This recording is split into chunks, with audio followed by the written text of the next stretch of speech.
Hello, ladies and gentlemen. Welcome to Audio Rain Books. I am very happy to share with you. If you like this audio book, please subscribe and support my channel and leave comments. Let's move on to the book. The Happiness Advantage by Shawn Achor. The book in 3 sentences. We become more successful when we are happier and more positive, not the other way around. Happiness is the joy we feel striving after our potential. The happiness advantage is not the belief that we don't need to change, it is the realization that we can. The 5 big ideas. Happiness is not just a mood, it's a work ethic. We can use our brain to change how we process the world, and that in turn changes how we react to it. Constantly scanning the world for the positive allows us to experience happiness, gratitude, and optimism.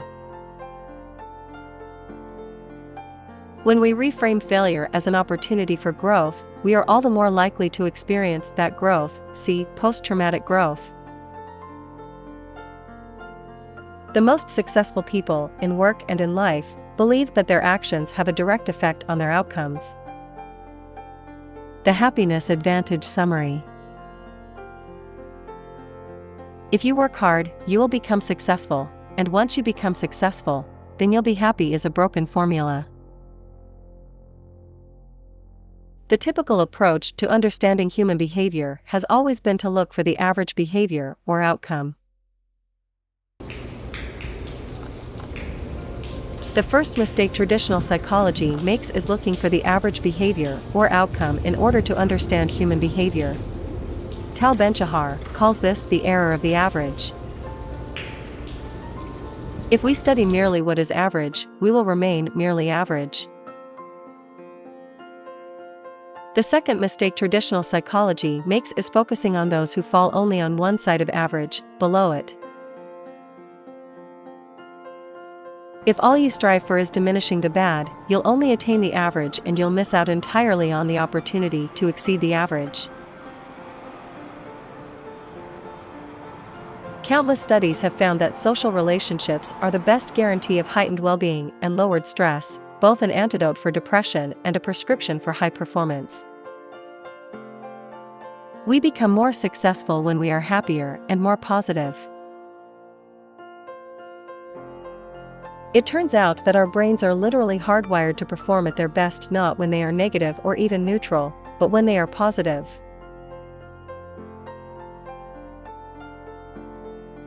Because positive brains have a biological advantage over brains that are neutral or negative, the happiness advantage teaches us how to retrain our brains to capitalize on positivity and improve our productivity and performance.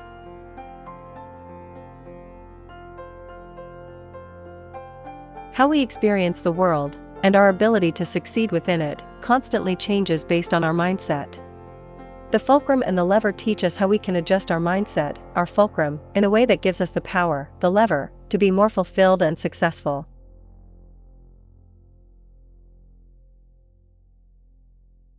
When our brains get stuck in a pattern that focuses on stress, negativity, and failure, we set ourselves up to fail. The Tetris effect teaches us how to retrain our brains to spot patterns of possibility so we can see and seize opportunity wherever we look.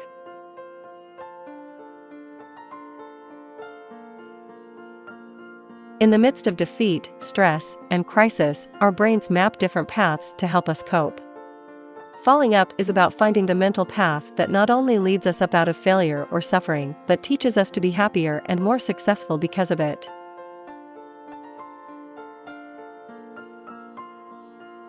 When challenges loom and we get overwhelmed, our rational brains can get hijacked by emotions. The Zorro Circle teaches us how to regain control by focusing first on small, manageable goals, and then gradually expanding our circle to achieve bigger and bigger ones.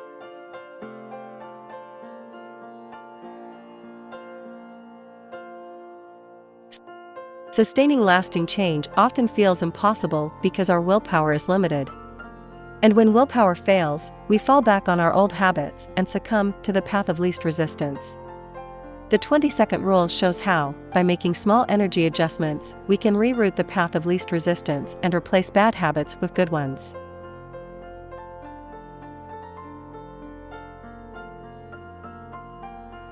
In the midst of challenges and stress, some people choose to hunker down and retreat within themselves. But the most successful people invest in their friends, peers, and family members to propel themselves forward. Social investment teaches us how to invest more in one of the greatest predictors of success and excellence, our social support network. Happiness is not the belief that we don't need to change, it is the realization that we can. Principle number 1, the happiness advantage. Martin Seligman, the pioneer in positive psychology, has broken happiness down into 3 measurable components: pleasure, engagement, and meaning. For Sean Aker, happiness is the joy we feel striving after our potential. Instead of narrowing our actions down to fight or flight as negative emotions do, positive ones broaden the amount of possibilities we process, making us more thoughtful, creative, and open to new ideas.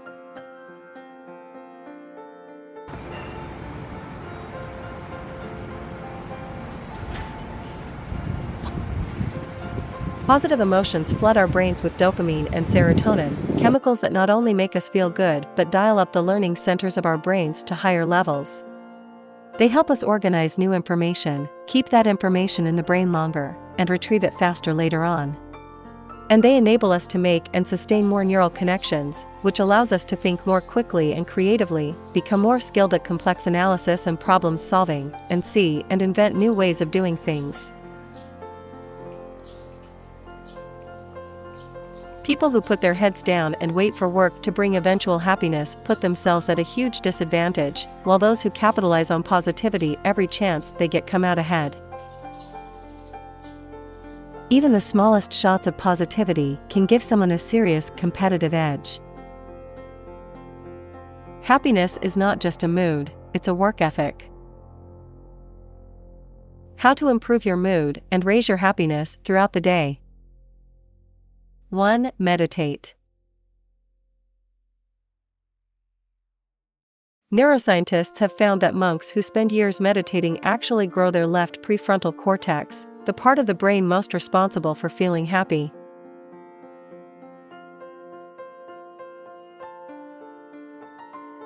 Studies show that in the minutes right after meditating, we experience feelings of calm and contentment, as well as heightened awareness and empathy. And research even shows that regular meditation can permanently rewire the brain to raise levels of happiness, lower stress, even improve immune function. 2. Find something to look forward to. One study found people who just thought about watching their favorite movie actually raised their endorphin levels by 27%. Anticipating future rewards can actually light up the pleasure centers in your brain much as the actual reward will. 3. Commit conscious acts of kindness. A long line of empirical research, including one study of over 2,000 people, has shown that acts of altruism, giving to friends and strangers alike, decrease stress and strongly contribute to enhanced mental health. Pick one day a week and make a point of committing 5 acts of kindness. 4. Infuse positivity into your surroundings. Our physical environment can have an enormous impact on our mindset and sense of well-being. Studies have shown that the less negative TV we watch, specifically violent media, the happier we are. 5. Exercise.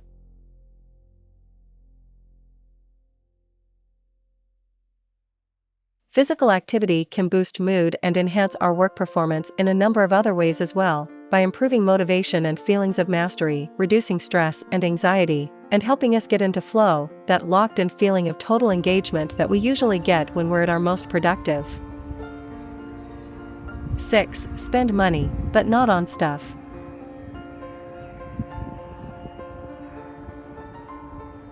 In his book Luxury Fever, Robert Frank explains that while the positive feelings we get from material objects are frustratingly fleeting, spending money on experiences, especially ones with other people, produces positive emotions that are both more meaningful and more lasting.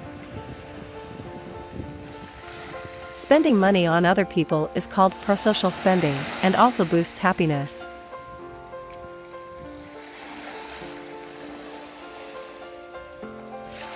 Draw 2 columns on a piece of paper, or take 10 minutes at work to create a nifty spreadsheet and track your purchases over the next month. Are you spending more on things or on experiences? At the end of the month, look back over each column and think about the pleasure each purchase brought you, and for how long. 7. Exercise a signature strength. Each time we use a skill, whatever it is, we experience a burst of positivity. If you find yourself in need of a happiness booster, revisit a talent you haven't used in a while. Even more fulfilling than using a skill, though, is exercising a strength of character, a trait that is deeply embedded in who we are.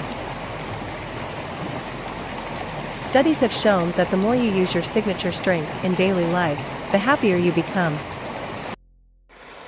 Principle number 2, the fulcrum and the lever. While we, of course, can't change reality through sheer force of will alone, we can use our brain to change how we process the world, and that in turn changes how we react to it.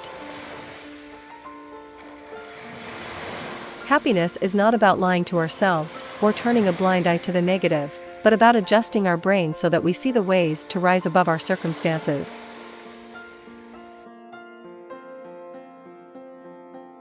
Our power to maximize our potential is based on 2 important things. 1. The length of our lever, how much potential power and possibility we believe we have, and 2. The position of our fulcrum, the mindset with which we generate the power to change. By changing the fulcrum of our mindset and lengthening our lever of possibility, we change what is possible. It's not the weight of the world that determines what we can accomplish. It is our fulcrum and lever. Reality is merely our brain's relative understanding of the world based on where and how we are observing it.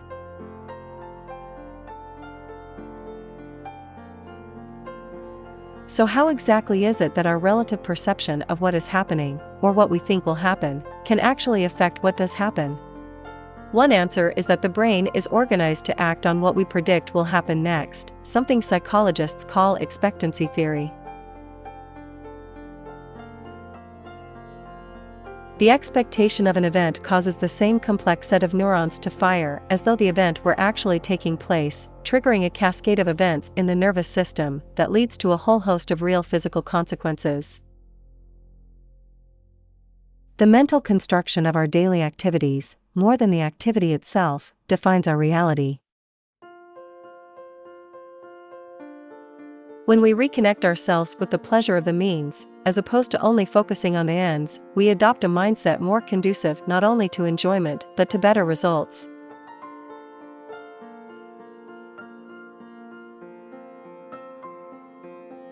When faced with a difficult task or challenge, give yourself an immediate competitive advantage by focusing on all the reasons you will succeed rather than fail. Remind yourself of the relevant skills you have, rather than those you lack. Think of a time you have been in a similar circumstance in the past and performed well. When we believe there will be a positive payoff for our effort, we work harder instead of succumbing to helplessness.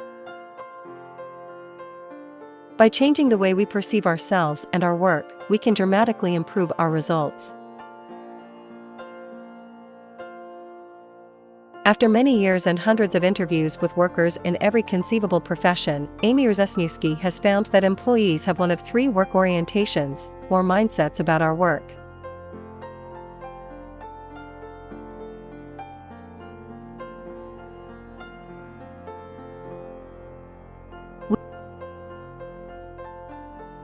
We view our work as a job, a career, or a calling.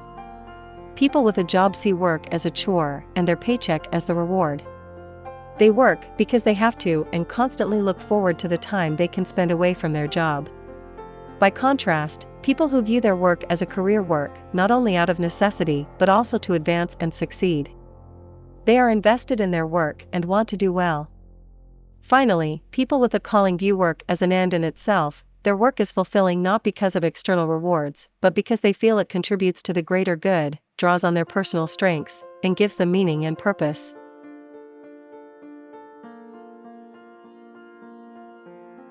People with a calling orientation not only find their work more rewarding but work harder and longer because of it.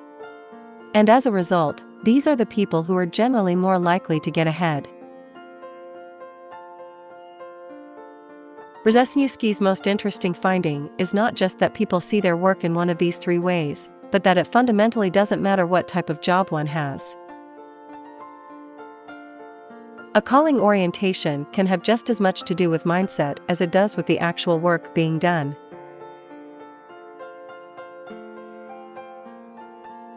Unhappy employees can find ways to improve their work life that doesn't involve quitting, changing jobs or careers, or going off to find themselves. Organizational psychologists call this job crafting, but in essence, it involves simply adjusting one's mindset. If you can't make actual changes to your daily work, ask yourself what potential meaning and pleasure already exist in what you do. Researchers have found that even the smallest tasks can be imbued with greater meaning when they are connected to personal goals and values.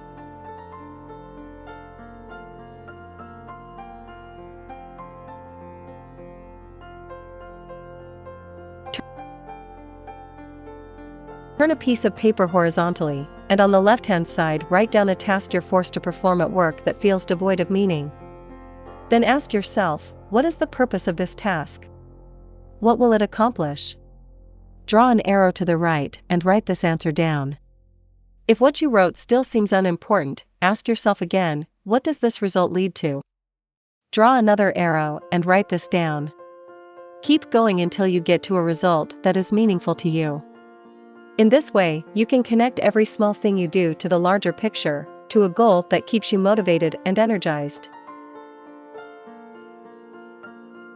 You can have the best job in the world, but if you can't find the meaning in it, you won't enjoy it, whether you are a movie maker or an NFL playmaker. What we expect from people, and from ourselves, manifests itself in the words we use, and those words can have a powerful effect on end results. This phenomenon is called the Pygmalion effect, when our belief in another person's potential brings that potential to life. The expectations we have about our children, coworkers, and spouses, whether or not they are ever voiced, can make that expectation a reality. People act as we expect them to act, which means that a leader's expectations about what he thinks will motivate his employees often end up coming true.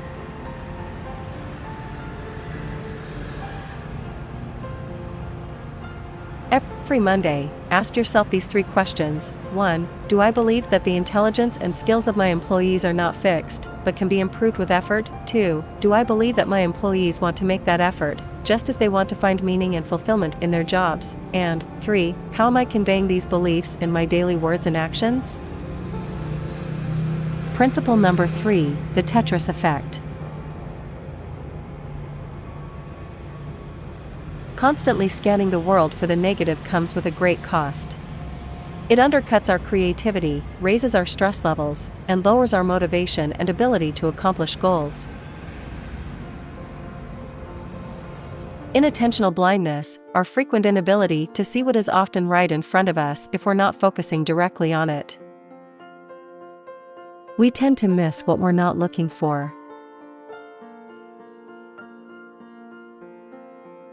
When our brains constantly scan for and focus on the positive, we profit from 3 of the most important tools available to us: happiness, gratitude, and optimism.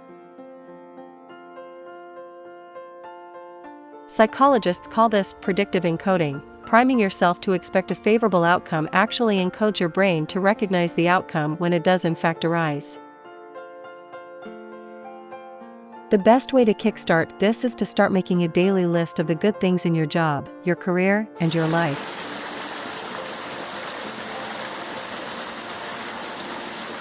When you write down a list of 3 good things that happened that day, your brain will be forced to scan the last 24 hours for potential positives, things that brought small or large laughs, feelings of accomplishment at work, a strengthened connection with family, a glimmer of hope for the future. A variation on the 3 good things exercise is to write a short journal entry about a positive experience. It's not your age, or what you do for a living, it's the training and consistency that count. Principle number 4, following up.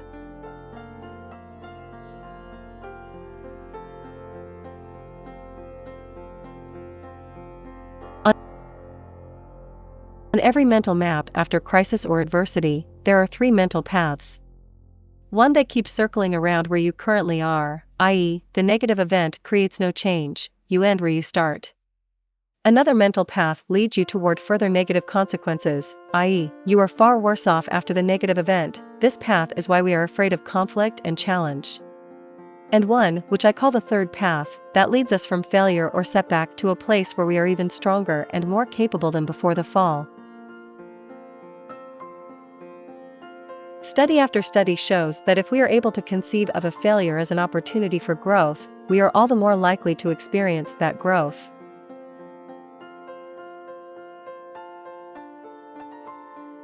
By scanning our mental map for positive opportunities, and by rejecting the belief that every down in life leads us only further downward, we give ourselves the greatest power possible, the ability to move up not despite the setbacks, but because of them.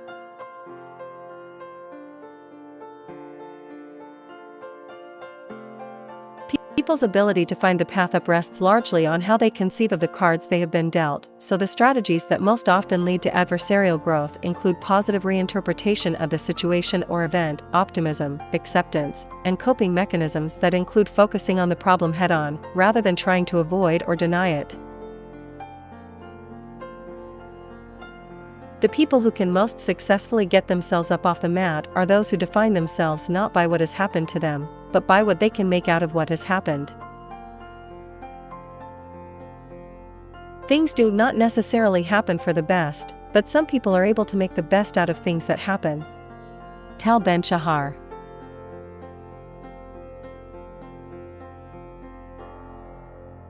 When people feel helpless in one area of life, they not only give up in that one area, they often overlearn the lesson and apply it to other situations. They become convinced that one dead-end path must be proof that all possible paths are dead ends. A counterfact is an alternate scenario our brains create to help us evaluate and make sense of what really happened.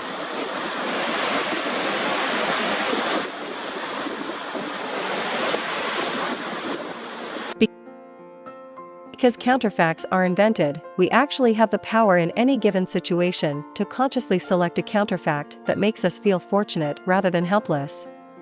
And choosing a positive counterfact, besides simply making us feel better, sets ourselves up for the whole host of benefits to motivation and performance we now know accompanies a positive mindset. On the other hand, choosing a counterfact that makes us more fearful of the adversity actually makes it loom larger than it really is.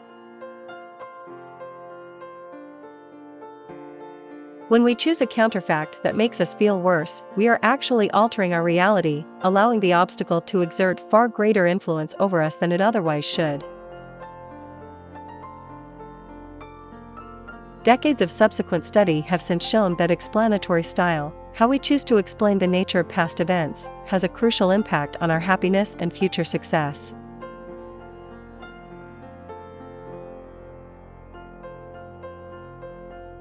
People with an optimistic explanatory style interpret adversity as being local and temporary, i.e., it's not that bad, and it will get better.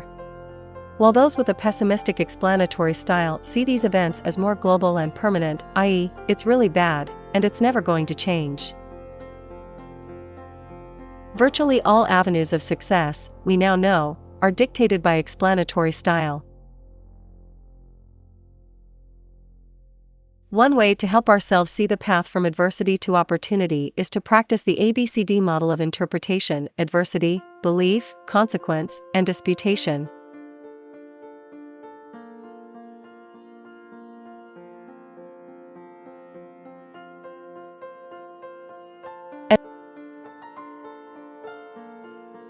Adversity is the event we can't change, it is what it is. Belief is our reaction to the event, why we thought it happened, and what we think it means for the future. If we believe the former, that is, if we see the adversity as short-term or as an opportunity for growth or appropriately confined to only part of our life, then we maximize the chance of a positive consequence. But if the belief has led us down a more pessimistic path, helplessness and inaction can bring negative consequences. Disputation involves first telling ourselves that our belief is just that, a belief, not fact, and then challenging or disputing it. Psychologists recommend that we externalize this voice, i.e., pretend it's coming from someone else, so it's like we're actually arguing with another person. When faced with a terrible prospect, for example, the end of a love affair or of a job, we overestimate how unhappy it will make us and for how long. We fall victim to immune neglect, which means we consistently forget how good our psychological immune system is at helping us get over adversity. Adversities, no matter what they are, simply don't hit us as hard as we think they will. Principle number 5, the Zorro Circle. One of the strongest drivers of both well-being and performance is feeling that we are in control and that we are masters of our own fate at work and at home.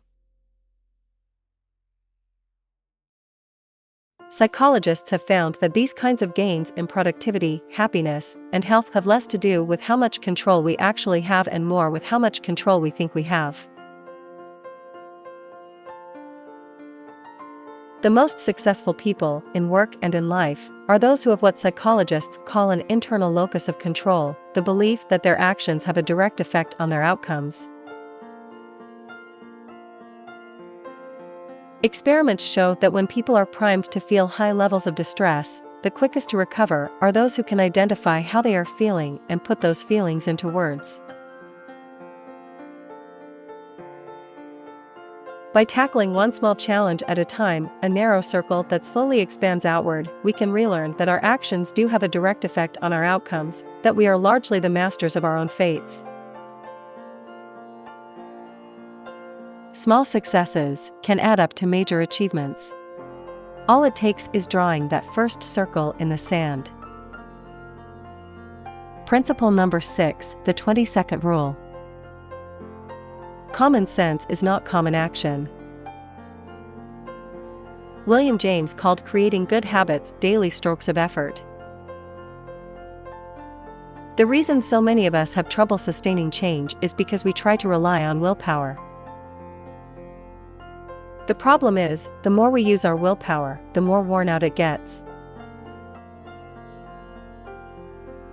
This invisible pull toward the path of least resistance can dictate more of our lives than we realize, creating an impassable barrier to change and positive growth.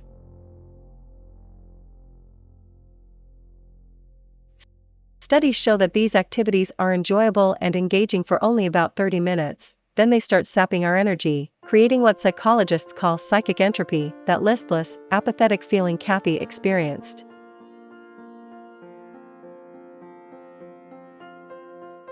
In physics, activation energy is the initial spark needed to catalyze a reaction. The same energy, both physical and mental, is needed of people to overcome inertia and kickstart a positive habit.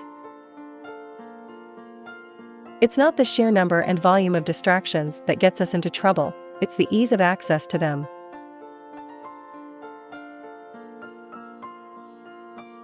Lower the activation energy for habits you want to adopt, and raise it for habits you want to avoid.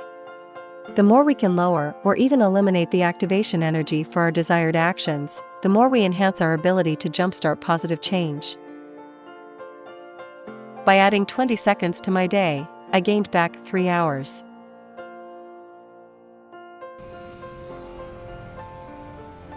The key to reducing choice is setting and following a few simple rules. Psychologists call these kinds of rules second-order decisions, because they are essentially decisions about when to make decisions, like deciding ahead of time when, where, and how I was going to work out in the morning. Rules are especially helpful during the first few days of a behavior-changing venture when it's easier to stray off course. Gradually, as the desired action becomes more habitual, we can become more flexible. Principle number 7: Social investment. The more social support you have, the happier you are.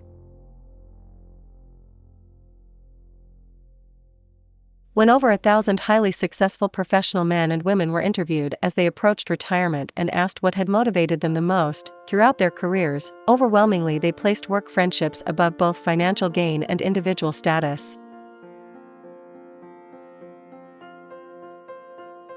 Organizational psychologists have found that even brief encounters can form high-quality connections, which fuel openness, energy, and authenticity among coworkers, and in turn lead to a whole host of measurable, tangible gains in performance.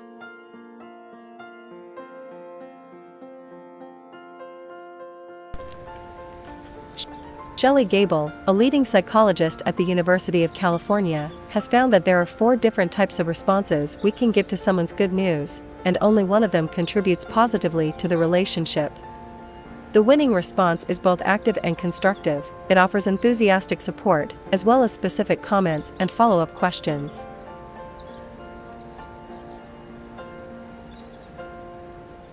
Interestingly, her research shows passive responses to good news, "That's nice," can be just as harmful to the relationship as blatantly negative ones, "You got the promotion? I'm surprised they didn't give it to Sally, she seems more suited to the job."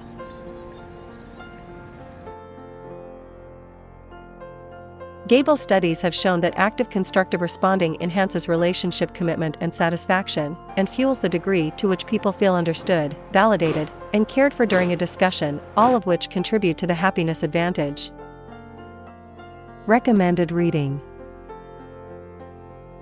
If you like the happiness advantage, you may also enjoy the following books. Mindset: The New Psychology of Success by Carol Dweck.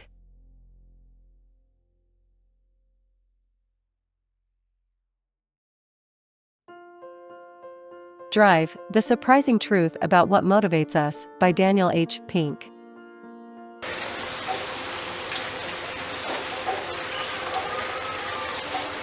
The Art of Work: A Proven Path to Discovering What You Are Meant to Do by Jeff Goins. Buy the book, The Happiness Advantage. Thank you for listening this audiobook. I am very happy to share with you. If you like this audiobook, please subscribe and support my channel and leave comments. Have a nice day. Bye bye.